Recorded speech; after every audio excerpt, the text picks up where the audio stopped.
शमशाद साहब, Donald Trump भी मुतअद्दिद बार कश्मीर और दीगर इश्यूज के हवाले से सालसी की पेशकश कर चुका है। 2019 में भी उसने पेशकश की, लेकिन उस तरह से कारगर साबित नहीं हो सकी। अब फिर उन्होंने ये ऑफर की है। आपको लगता है कि अगर अमेरिका मुदाखलत करता है तो फिर भारत अपने मौक़िफ़ पर कायम रहेगा? देखें, 2008 में मैं ये सब अगेन अपने तजर्बे की बिना पर बता रहा हूँ, मैं कोई अफसाना नहीं आपको बता रहा।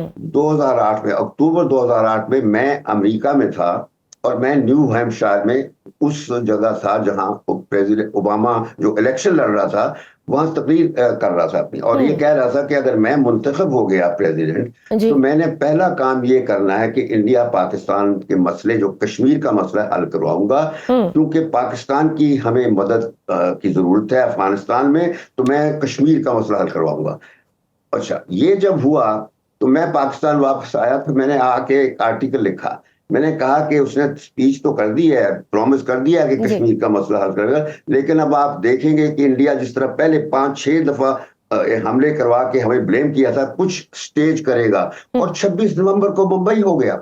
मुंबई का बहुत बड़ी एक ट्रेजेडी हुई जिसका सारा ब्लेम पाकिस्तान पर डाला गया, और हमारे लोगों ने उसको ओन किया। सियासतदान थे, वो कहते थे हाँ हमारे लोग हैं वहां, बदकिस्मती। और उस 26 नवंबर को जो वाकया हुआ, कश्मीर का लफ्ज अमेरिका की डिक्शनरी से निकल गया।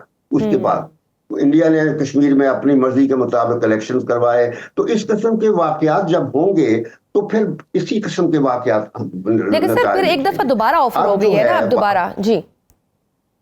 अब ये है कि कश्मीर का मसला, ट्रंप की बात मैं कर रहा हूं, ट्रंप जो है वो सियासतदान नहीं है, वो बुनियादी तौर पर एक बिजनेसमैन है, और उसने ओपनली कह दिया है कि मैं डील्स करता हूं। और उसने अभी मसलन गया गल्फ की रियासतों के साथ बिलियंस और ट्रिलियंस के डील्स किए हैं, और उनका मकसद ये है कि उनसे पैसा लेके वो फिर इसराइल को मजबूर करेगा कि तुम ये जो गाजा में जंग कर रहे हो वो बंद कर दो। यानी ये बहुत अच्छा मुकदमा लड़ रहा है ट्रंप, जो गल्फ की रियासतों से रिकग्नाइज करवा के इसराइल को गाजा वगैरह को, फलस्तीन की रियासत, किसी उम्मीद है कि फलस्तीन की जो रियासत है वो बन जाएगी, 2 स्टेट जो प्रिंसिपल यूनाइटेड नेशंस का है उस पर अमल हो जाएगा। लेकिन इसने पिछली टर्म में गलत किया था कि जेरूसलम को इसराइल का दारुल खुलाफा रिकग्नाइज करके अपनी एम्बेसी खोल दी थी उसको। तो उस किस्म के वाकयात ये करता था। उस वक्त इसने अब्राहम अकॉर्ड करके अरबों से इसराइल को तस्लीम करवाने का सिलसिला शुरू किया था, और सिर्फ सऊदी अरब रह गया था। अमारात ने कर लिया था, मोरक्कश, ट्यूनिस और ये जो कतर, इन्होंने कर लिया था, सिर्फ सऊदी अरब रह गया था।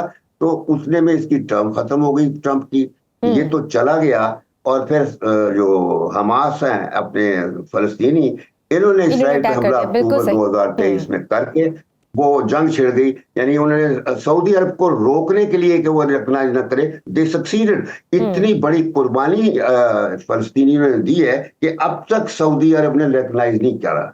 अब ट्रंप दोबारा शुरू किया उसने अब्राहम अकॉर्ड का सिलसिला, तो अब सऊदी अरब करेगा, लेकिन अब उस सूरत में करेगा जब इसराइल जंग बंद करेगा और जो फलस्तीनियों की रियासत उसको भी एक सेपरेट रियासत तो एक अच्छी उम्मीद है। इसी तरह यूक्रेन और रशिया वहां भी अमन करवाने की कोशिश कर रहा है। ये देखिए अच्छी बातें कर रहा है, और साथ ही उसने कह दिया है इंडिया पाकिस्तान और कश्मीर का जिक्र किया है। अब ये जो इंडिया डेलीगेशन भेज रहा है ना, वो इस वजह से भेज रहा है कि उनके यहाँ सोग पड़ गया है ट्रंप का कश्मीर का लफ्ज इस्तेमाल करने पर। उसी तरह जिस तरह ओबामा ने 2008 में कश्मीर का कहा था, तो इंडिया में सोग पड़ गया था, और उन्होंने फिर मुंबई स्टेट इंजीनियर करवाया था। क्योंकि सर भारत तो बाज नहीं आ रहा। राउटर्स की खबर के मुताबिक भारत पाकिस्तान का पानी रोकने के लिए दरिया चिनाब पर 120 किलोमीटर लंबी नहर की तोसी पर काम कर रहा है।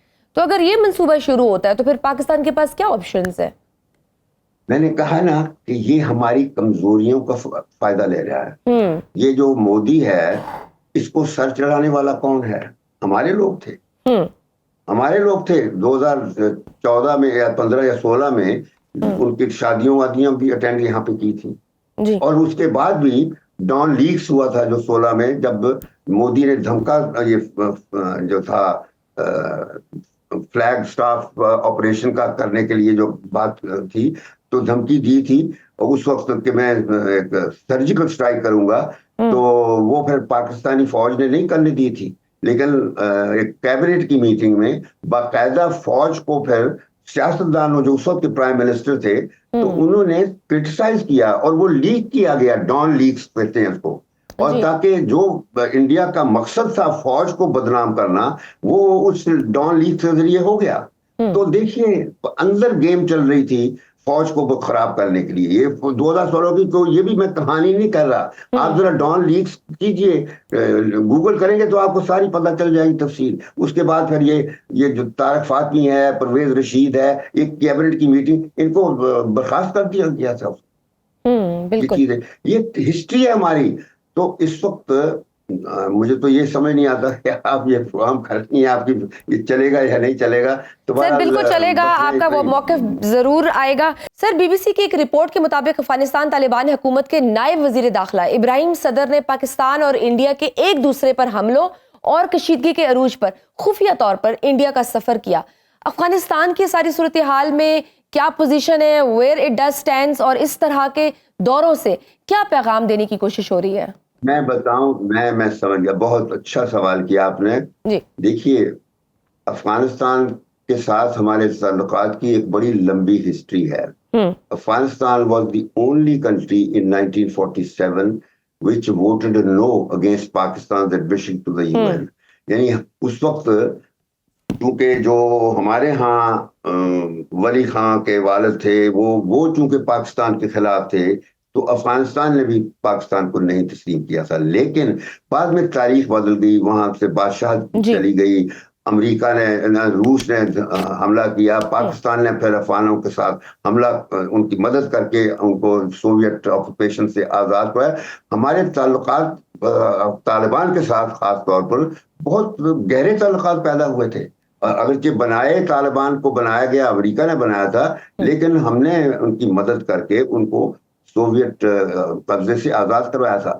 अब जो हालात हैं ये हमारी बदकिस्मती है, क्योंकि उस वक्त 2022 में अमेरिका ने पाकिस्तान के प्राइम मिनिस्टर इमरान खान को कहा था कि भी हमारी जान छुड़ाओ अफगानिस्तान।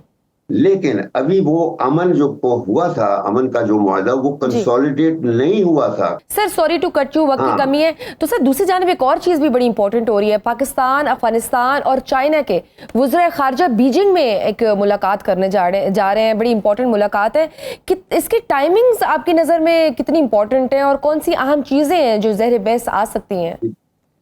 बहुत ज़रूरी है, बहुत अच्छी बात हुई है ये, मैं समझता हूँ, क्योंकि ये जो आपने अभी बताया कि नायब वज़ीर ख़ारजा ने मुलाकात किसी से की है या क्या है, तो इंडिया तो मौके का फायदा उठा के जहां जिस वक्त अफगानिस्तान के साथ हमारे मसले जब पैदा होते हैं तो इंडिया फौरन वहां आ जाता है। जब भी ये सिचुएशन पैदा हुई है, तो अब चीन का भी चूंकि अफगानिस्तान पे इन्फ्लुएंस है, तो हो सकता है, और मैं समझता हूँ it's a very timely action कि हमारी चाइना और अफगानिस्तान के साथ और लेवल पे ये बातचीत कोई अच्छे नतीजे पर पहुंचे, इसकी बहुत जरूरत है।